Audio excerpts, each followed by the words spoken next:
Hey guys, this video is not going to necessarily be about lights, but as you know, this is going to be more about the barn that I have and my plans for things.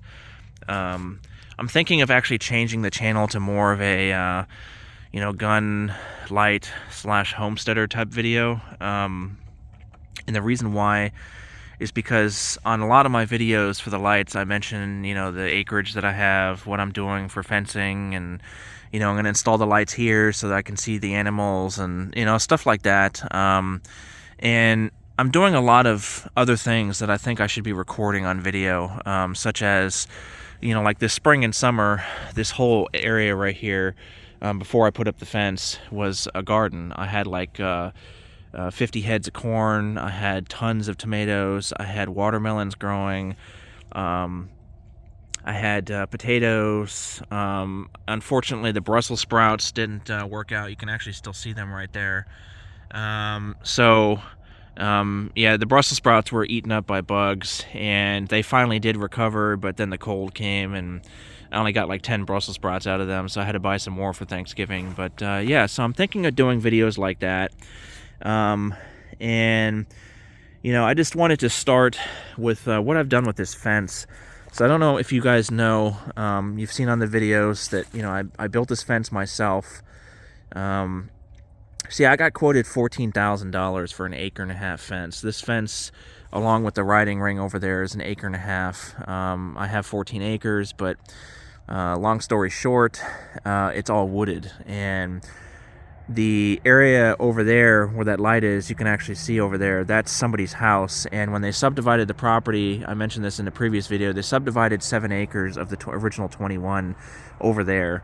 So I don't have much land next to the barn. It's all, like 8 of it is behind the house back there. So what I'm planning on doing is I'm going to finish the fence behind the barn.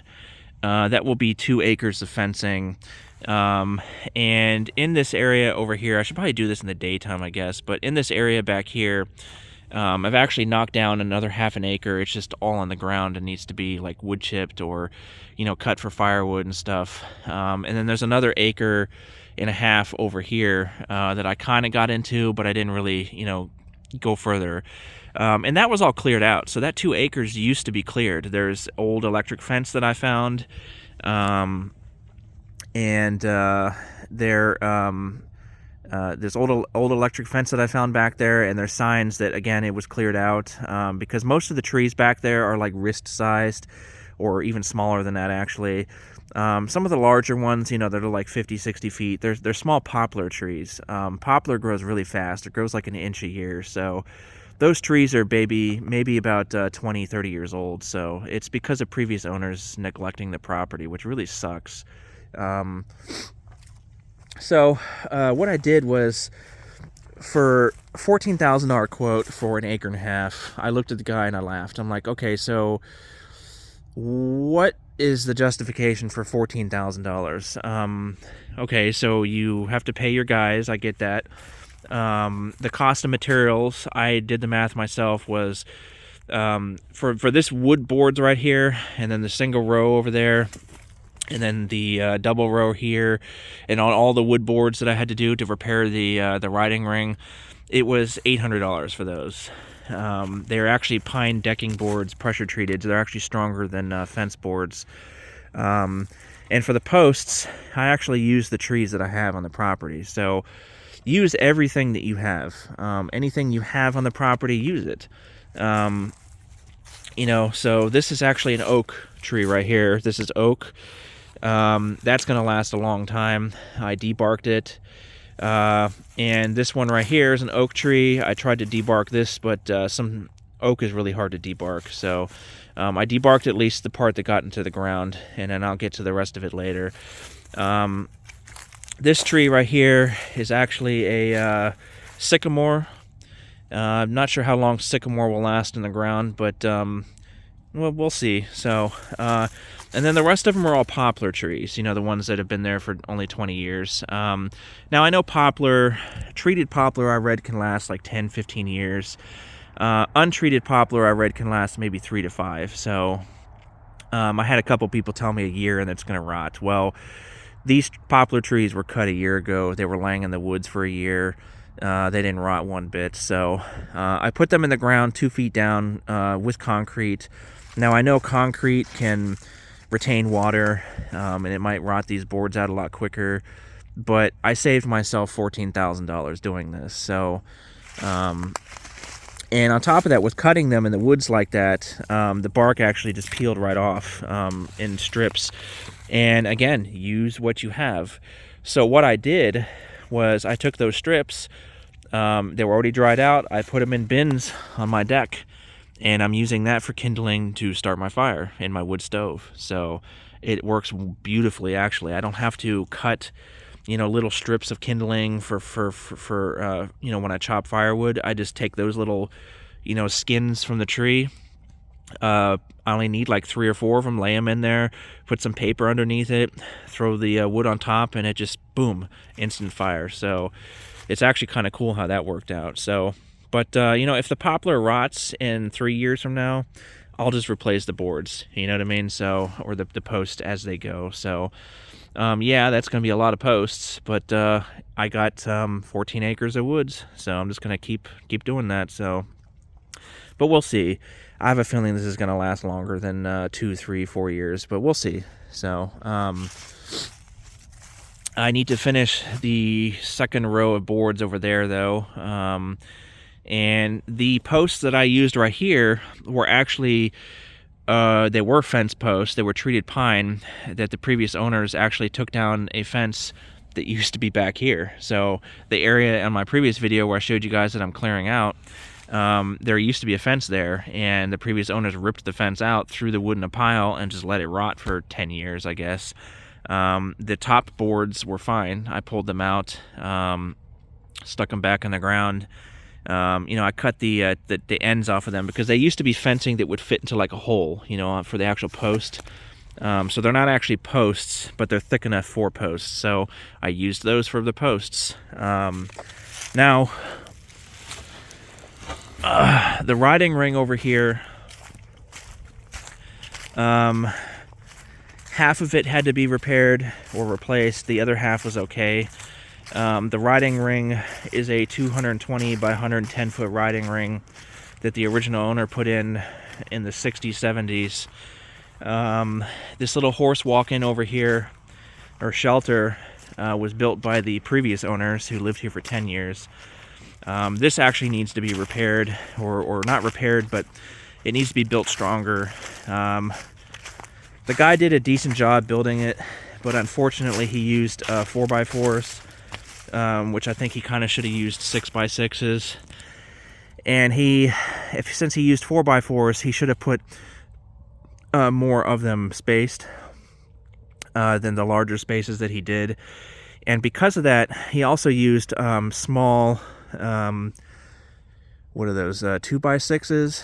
I think they're 2x6s, 2x6s maybe. And look how long the span is for that 2x6. You can actually see it sagging right here, and it's sagging right there. And the front, the arch is actually sagging. So it needs another 4x4 to support that actually right here, and another one right there.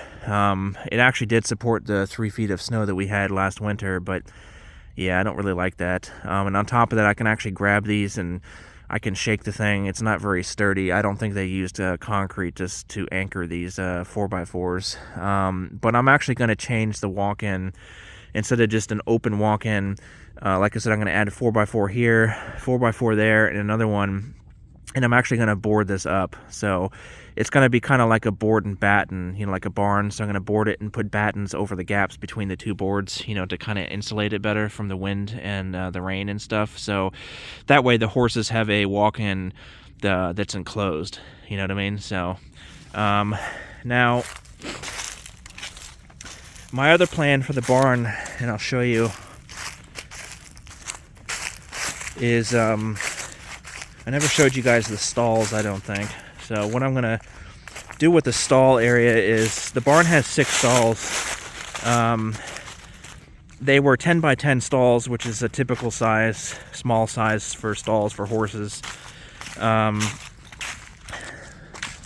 This is Ozzy, by the way. Hey, Ozzy. That's Ozzy. So, yeah, he's spoiled rotten. He loves alfalfa hay. He won't eat normal hay, so trying to wean him off of the alfalfa because it's getting too expensive. So, but what I'm going to do with the stall area, you can see right here, I actually met the original owner's daughter, who's now in her 50s, who grew up here when she was, you know, like born, and when she was like 10 years old. And I asked her about Ankler, and she's like, oh my god, that was the horse we used to ride when I was a kid, and they're still here. So like I said, this barn, it was built in the 70s. It's old, so it's still solid though. I mean, look at this wood. This wood is still good. So so these are typical 10 by 10. I think they're 10 by 10 stalls. And it has a little window here. This stall is ready for a horse. I need to, I'm trying to board horses now so I can make some money off of this place. If you're wondering for lights, this is like one of those industrial recessed lights, I guess. I actually found them in Lowe's. I guess they still make them. I took the incandescent bulbs out of all of them because incandescent bulbs in a barn is kind of a fire hazard. They're LED lights now. The LEDs are see, I love LEDs, you know, when it comes to these regular style bulbs. They're fine, you know, they don't have a flicker, they look like incandescent bulbs. I love them. So I don't have a problem with those. They only use like 10 watts of electricity too. So this whole stall area is lit well up, or lit pretty well with these things. So so anyway, what the previous owners did with this with the stables here, stalls, is see, this used to be 2 stalls. There was one here and there was one over here, and they actually cut the wall. You can see the separation. They actually cut the wall out to make it one large stall. So now it's, I forgot what it was. And on top of that, they had pigs here, and they dug out the dirt right here. Excuse me, they dug out the dirt right here. They cut a giant hole in this wall. I actually put these boards up to keep the rain from coming in too much. They put this giant wall right here, and this gate I put here too. And they actually had a little fenced in area that I actually just took down recently. And it was for their pigs. So they kind of ruined the barn doing that, I think, in my opinion. So what I'm going to do is I'm actually going to... I'm going to keep these boards here, but I'm going to put another board across and then, you know, basically block off this section. So it's going to be a stall again, you know, without a door. So, but this is going to be a double stall. It's going to stay double, or one stall, basically. Basically, you can charge more money for a larger stall, which is what I'm going to do with this. This is a small tack room.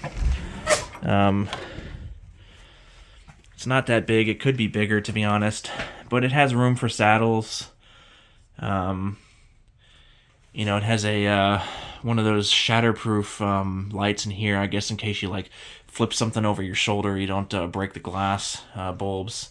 That's an LED bulb as well, by the way. It's got some little hooks in here, some horseshoe hooks, you know, for stuff. Pretty cool, actually.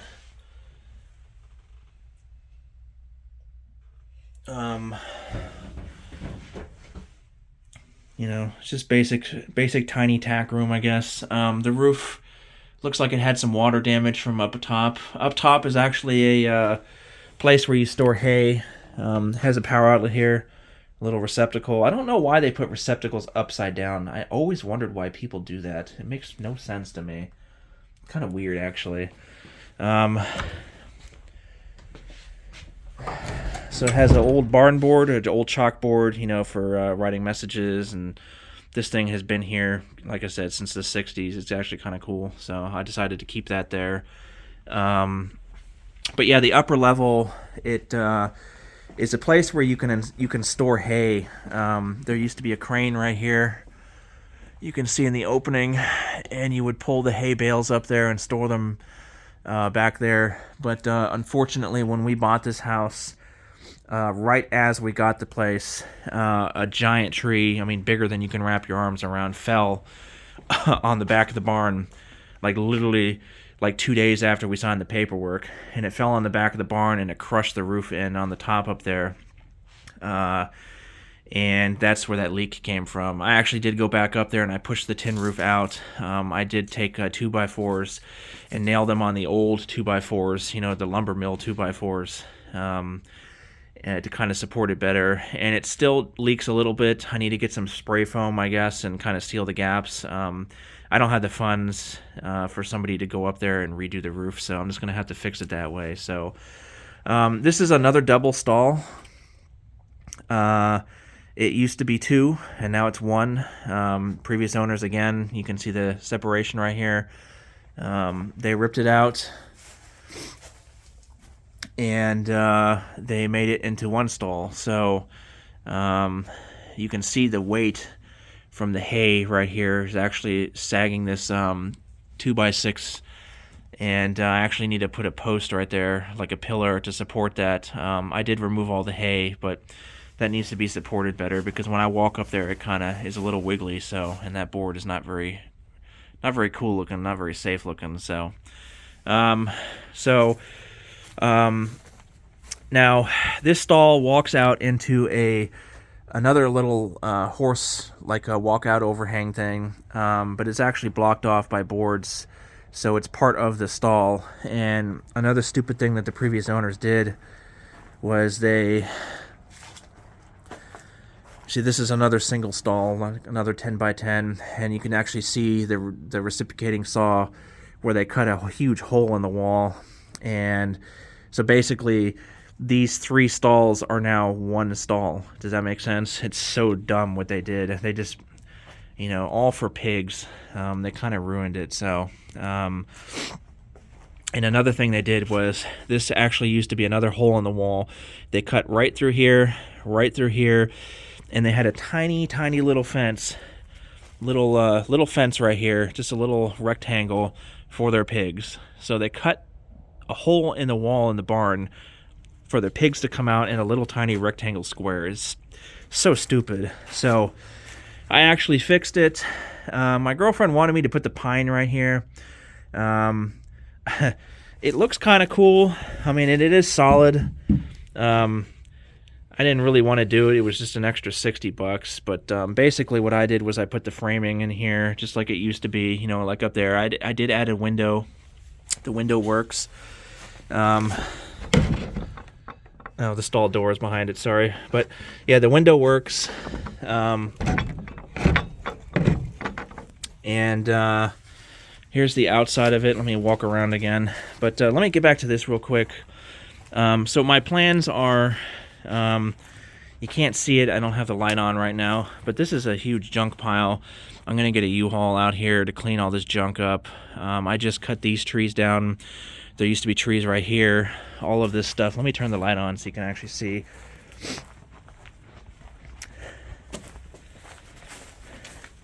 Sorry, this is gonna be a long video, so but I'll go to this wall real quick while the light warms up. So I need to put a second board in here. I found this in the woods where the fence used to be, you know, the woods that overgrew, and decided to stick it in here because I need a gate to get in and out. But this is the wall I built. Using some thick ass pressure treated pine boards. I forgot what they were. They were like 2x8s, I think. 2x8, no, they're 2x10s, I think. And I used that to build the framing. And because the pine is on the inside, I decided not to batten it, but I think I still need to do battens because when it does rain, it's probably going to get in there and retain moisture. But yeah, so that's what I did. And other fixes I did to the barn were, like I said on previous videos, the original windows were all blown out. And the glass was just everywhere. And what I did was I got plexiglass and I cut it to size, drilled holes in the plexi, screwed it into the original framing for the windows so that way it doesn't rain or snow in the barn anymore. And even though it is a drafty barn, it's still board and batten, so it does have some type of insulating, you know, but because of the batten, and the windows helped drastically as far as keeping it a little warmer in that barn than before. So before it was, God, any type of breeze you would feel. So I think the light is on now. Let me go back here. Oh, and as you guys, maybe I'll make another video about that, talk about lights later. So that's the light I installed back here. But as you can see, this junk pile needs to be taken away. And you see all the trees that I cut. Cut that tree, this one, all this stuff. This all used to be woods, poison ivy, vines. You can see it all. So it's all opened up now. And lots of firewood, lots of firewood. So, and then this back here, I'm cutting this tree, cutting that tree, I'm cutting a few smaller little trees in here, but this is all opened up now. And like I said, this is 0.5 acres, but I'm actually going to extend it out here. I decided, like I said, to cut all this down. This is going to be cut down, and it's actually going to connect to the riding ring fence. And yeah, so it'll be about 0.7 acres. It'll be close to an acre, so when this is all said and done.